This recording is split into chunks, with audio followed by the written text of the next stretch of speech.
sempre hi ha aquesta frase que un hotel no necessita, només necessita un bon enginyer d'instal·lacions, un flamant interiorista i un escenògraf per fer la façana. Ja podeu marxar. Això és una afirmació real. Aviam, desenganyem-nos. Qui ha fet el Cotton House? Qui ha fet el Mandarin Oriental? Qui ha fet? Tots em contestareu l'interiorista que l'ha fet, oblidareu l'arquitecte que l'ha fet. I jo penso, jo estic aquí per reivindicar una altra manera de fer el nostre projecte. Estic aquí per reivindicar moltes altres coses, ja veureu, però aquesta potser és una de les més interessants, perquè hi ha la importància de l'arquitecte en el concepte i la coordinació d'un projecte complet, que va des de l'estructura fins a la tria del coixí. Per tant, demana a algú que sigui capaç d'entendre els fluxos dels treballadors, els fluxos de l'aliment, com funcionen totes les instal·lacions, que són molt complexes, amb un tema de rendiments molt complicats. L'has de poder construir, l'has de fer eficient, ha de poder funcionar i ha de ser maco. Llavors, a Catalunya hi ha 8.412 hotels, aquestes dades són del 2011, o sigui que ara ja deuen estar amb els 9.000, però són 750.000 llits, són un 11% del PIB d'un negoci en constant canvi. Un exemple, jo tinc un client que té 4.500 llits hotelers, no sembla gran cosa, però si tu multipliques els 4.500 llits per 2 persones a cada habitació, per una ocupació mitjana del 70%, em sembla que donava 2.800.000 persones dormien en els seus equipaments cada any. Per tant, només que guanyi €1 per persona, és un negoci que està bastant bé. Però el negoci ha canviat molt, igual que Barcelona. Si Barcelona fa uns anys era així i ara és així, el model de negoci no és un únic model. Tenim models de negocis que van des de coses molt maques i molt fashions al centre de la ciutat, amb una borrada d'ulls, a hotels de costa dels anys 70 que s'han hagut de renovar i intenten anar a sobreviure com poden, vistes espectaculars, coixins molt macos i coses xules. Però no hi ha un model d'hotel. El que hi ha són 8.412 models diferents amb una única cosa en comú, que és un negoci. Realment, és el que deia el Xavier fa un rato, és un negoci. Sí, és veritat que a la meva tieta li pot fer molta il·lusió fer un hotel rural en algun lloc del mig d'Almeria, on així pot anar als estius i té ioga a 4 habitacions. Això no és el negoci, això no és el que hem vingut a explicar avui. Però sí que hi ha un munt d'hotelers aquí que estan desesperats per trobar un professional que li pugui entendre del que està parlant quan es reuneix i diu vull que em facis un hotel. Perquè la primera pregunta que li hauràs de fer és quin tipus de cuina voldràs fer? Serà de quarta gamma o tindràs cuina de producció? Quin tipus de bugaderia voldràs fer? Perquè en funció de la bugaderia implicarà coses com quants office de planta ha de tenir i quina mida han de tenir. Perquè si la roba me la porten rentada de fora, no l'he de guardar en un magatzem, en un soterrani, la necessito guardar a l'office que estigui al costat de l'habitació. Són tonteries així que ara poden semblar molt tontes, però que fan que la persona que t'ha de venir t'ha d'encarregar el projecte tingui clar que la persona que té davant sap del que li està parlant, entén el seu negoci. I no només això, perquè jo no només m'agradaria provocar professionals que puguin fer hotels o que puguin treballar per gent que fa hotels. Penso que les grans cadenes hoteleres estan desesperades per trobar arquitectes que entenguin el que estan necessitant, perquè l'arquitecte arriba a la gran cadena per fer hotels i només es fixa en els coixins un altre cop. I altre cop, el més important d'un hotel és que funcioni. Llavors, les claus bàsiques, no? Parlàvem amb el Julio aquest matí de si havíem de fer servir allò del Veritas i el Vituritas, però no, m'ha fet vergonya i millor no me faig servir Vitruvi. Però hem de ser pràctics, un hotel és una màquina, ha de guanyar diners. Les preses de decisions que es prenen abans de fer el projecte impliquen costos en l'hoteler pel reste de la seva vida, per tant, el més important és que aquestes decisions estiguin ben preses, que l'hotel funcioni, ha de ser maco, el disseny ha d'estar bé, que ha de tenir un argument clar, una història que els clients ho entenguin, que ha de ser coherent en tot allà del projecte, ha de ser maco. Ja ha de tenir quelcom més. El quelcom més li diem l'intangible. Alguns es diuen Hilton, tu fots un nom Hilton a la porta i tu també, perquè és un Hilton. Però si no tens el nom, pots tenir les vistes, pots tenir un servei exquisit, tu has d'ajudar al client a trobar quin és aquest quelcom més que faci que a l'hora de triar no triïn la porta del costat, triïn la teva porta. I això és molt complicat. Torno a dir, 8.412 hotels, només a Barcelona, gràcies a l'ADA, tenim sort que n'hi haurà més, però només a Barcelona tenim 26 hotels de 5 estrelles, 70 hotels de 4 estrelles, i com en trio? Quin trio? El del Booking, el que digui que està millor. Booking també és superimportant, ja no hi ha normatives, hi ha Booking. I llavors tu li és Booking i Booking te hunde. ¿Cuántas estrellas té el que digui Booking? Són les estrellitas de Booking. Si tienes 5, tienes 5 estrelles. I ja està, ja t'és igual el que pugui... De tot això també volem parlar. Llavors, el curs intenta donar resposta a totes aquestes coses amb dos mòduls. El mòdul 1 té a veure amb el que no ens ensenyen a l'escola d'arquitectura. Jo li dic els factors externs. La presa de decisió, el mercat, les tendències, el management, el programa, les normatives, temes molt concrets que parlen no del totxo, del vidre i de l'acústica, sinó de quelcom que va més enllà. Va de saber fer un programa, va de poder entendre com funciona la roba, com funcionen les escombraries, com funciona... Tots aquests moments són molt pesats, ho sento molt, però és que és el que amb el temps la gent pugui tenir un èxit a l'hora de poder dedicar-se a fer una cosa així. Hi ha l'altre mòdul, que és l'específic, li dic l'edifici. Accions i desenvolupament del projecte constructiu. Construcció, rehabilitació, acústica, instal·lacions, il·luminacions. La construcció d'un hotel sembla molt estandarditzada, però no ho és. Hi ha 1000 maneres diverses de fer un hotel, hi ha 1000 maneres específiques d'un hotel. L'hotel necessita coses que un habitatge de vivendes no necessita. Un tema de normatives no són complexes, però sí són específiques. L'acústica és vital, perquè el TripAdvisor et pot dir que se'ls sent follar entre les habitacions, per tant no funciona i t'ensorren.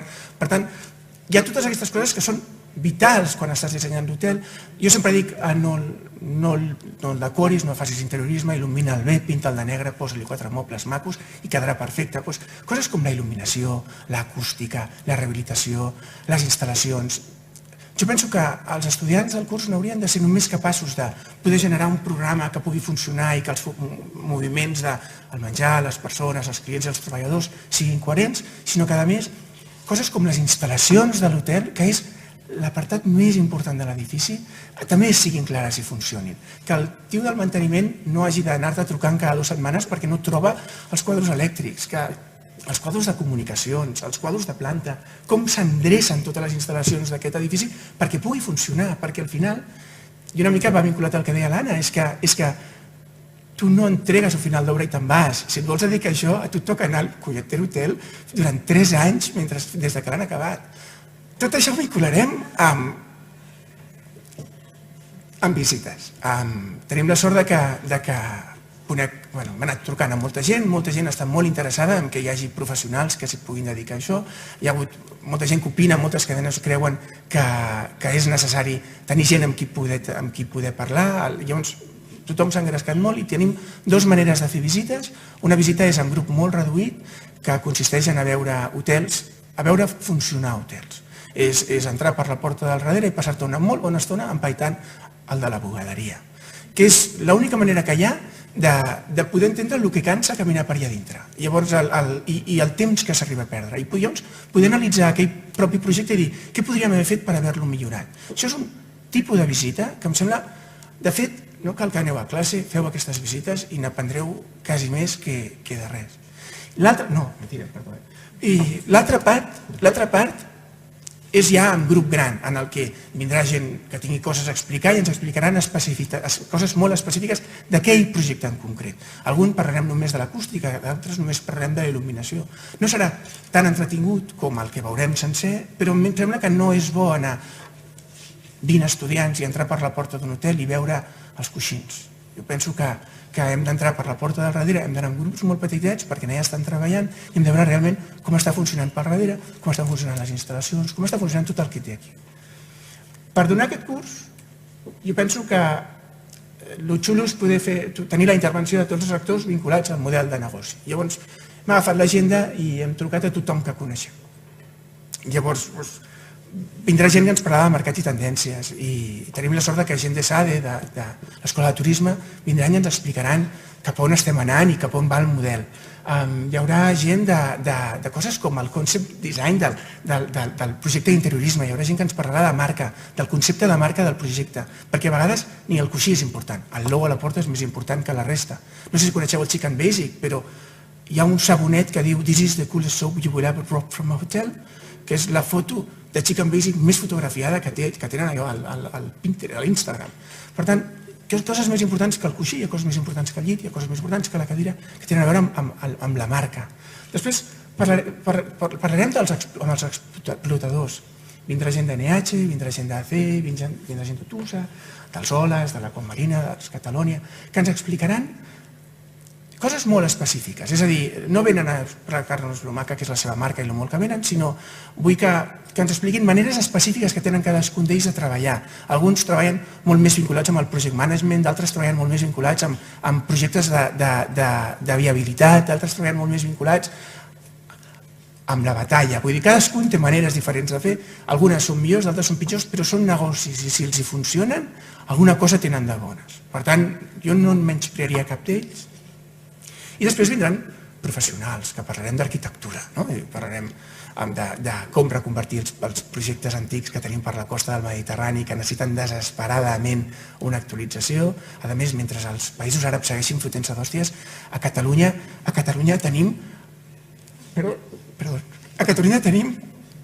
hem trobat el petroli, perquè tenim 8.000 hotels a la costa catalana abandonats, que els van construir entre els anys 70 i 80, que ja van donar per perduts perquè Turquia, Argèlia, tots ells venien a habitacions molt millors, amb molt més sol, molt més baratos. Però ara ningú pot anar a aquests països.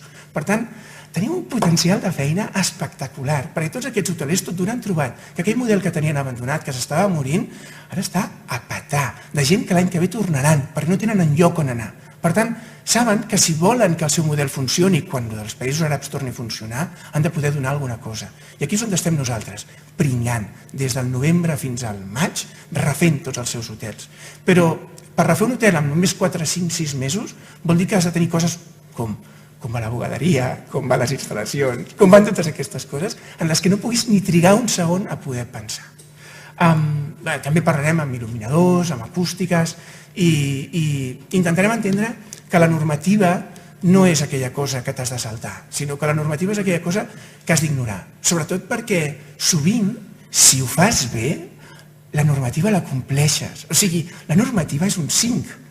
Aconseguir un 10, la normativa està allà, a lo lejos, no cal ni que la recordem. Jo tinc clients que venen per la porta i diuen estem desesperats perquè em demanen 2 escales per evacuar. I dius, però a veure, i el treballador per on funcionarà, que tindràs el client compartint escala amb un treballador. Això ho has entès? I són 4 estrelles. Clar, el client ho agraeix quan li pots explicar això, però llavors la normativa ja no és el que realment ens importi del projecte. I bé, els objectius. Els objectius és entendre qui és el client. Això és molt important perquè el client no és l'hoteler sovint, o sí, el client pot ser un family que encarregui fer un hotel que després jugui amb una cadena i t'hagis els estàndards de la cadena, o no, directament algú que fa l'hotel i que després el vol llogar una cadena que encara no sap quina és, o algú que és una cadena que decideix ser propietària de l'hotel, que això ja no passa, o algú que el vol renovar. Hi ha 1.000 maneres diferents i per tant tindràs 1.000 formes diferents d'haver de treballar amb aquest propietari, perquè serà molt diferent de si el vol llogar, hi haurà decisions molt diferents a l'hora de definir el projecte. Després, la capacitació per desenvolupar un programa d'acord amb les necessitats reals de l'edifici, tant en ús com en serveis. Si sortiu aprenent això, jo ja seré feliç. I darrerament, l'últim és dotar el professional de les eines suficients per a treballar tant des del vessant del dissenyador com des de l'explotador. Perquè hem de ser capaços de poder entendre que la nostra feina té 2 llocs on el que podem estar treballant. Podem treballar per l'empresa que es dedica a tenir... Algú sap quants hotels té Otusa en aquests moments? Feu l'exercici, busqueu a Google, em sembla que són 455. I sabeu quants n'estan renovant ara? Algú sap, NH, quants hotels té en aquest moment? I de quan és el fons d'inversió que té per poder renovar tots els seus hotels en els propers 5 anys? Perquè em sembla que són 266 milions d'euros. Aleshores, potser sí que podem tenir un despatx amb el nostre nom a la porta i dedicar-nos a fer hotels, potser tindrem més sort i podem treballar per una gran cadena ajudant-los a refer tots aquests hotels. I tot aquest rotllo, sempre m'agrada acabar amb això, per recordar-vos que malgrat tot, al final la gent només recorda el coixí.